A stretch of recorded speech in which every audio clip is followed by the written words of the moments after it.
been all very funny, hasn't it?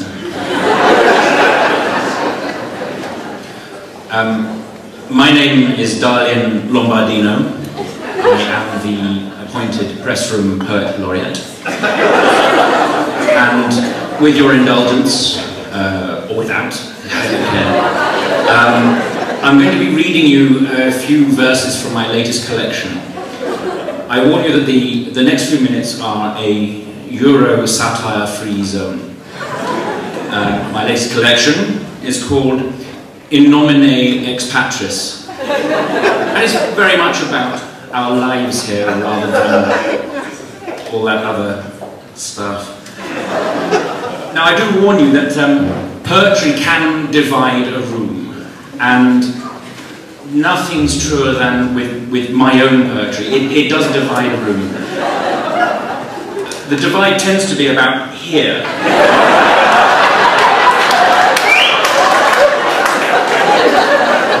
I find it tends to sort the wheat from the parasitic weevils that live in it. Most of the poems are fairly short. I live by Polonius's advice. In fact, I improve upon it. Brevity is...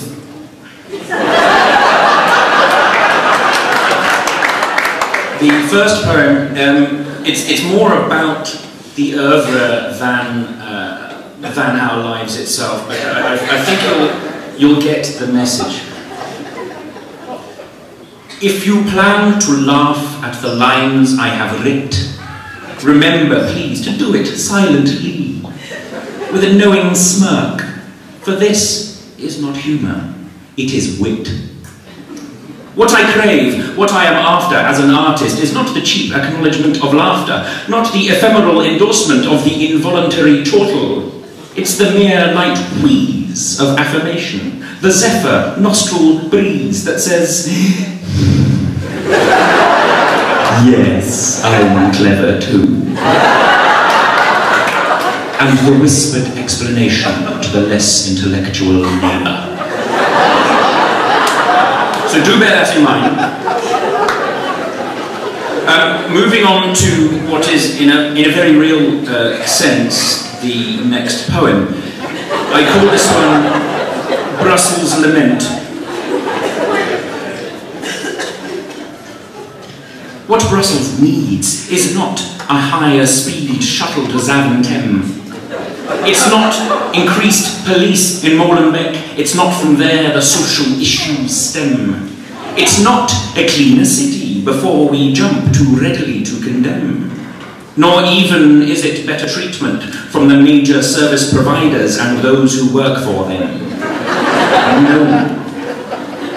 What it really needs, and we all know this, be we foreigner, Walloon or Flem, it's a few more X-keys and another H&M.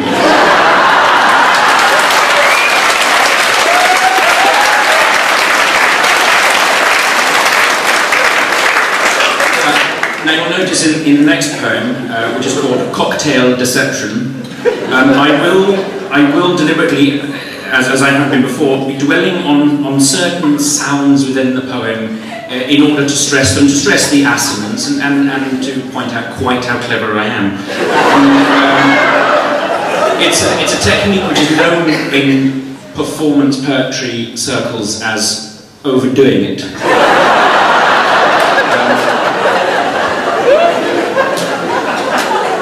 Cocktail Deception. Erica. It's a name, it's kind of a name.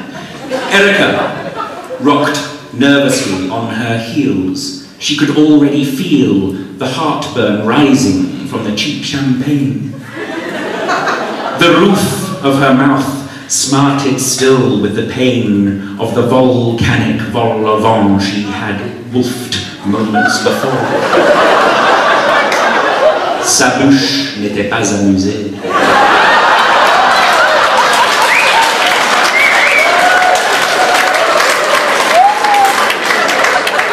Which brings us to the last poem in this section. I call this one Kevin.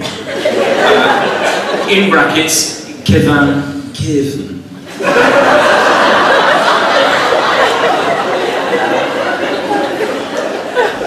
On the Eurostar, Kevin, my chef de bord, speaks 3 languages well, but his accents are poor.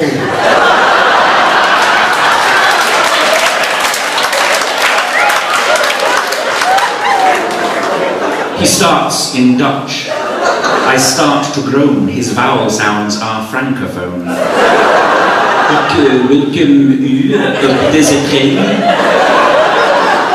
The Flemish peasant frown and strain.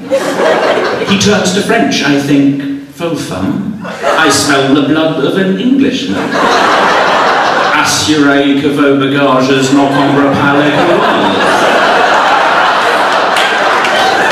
But then, in English, when he spoke, I thought he was a Flemish bloke.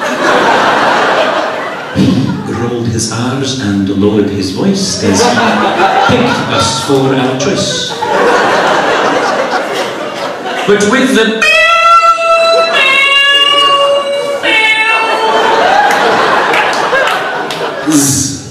that begin it, and the useless information in it.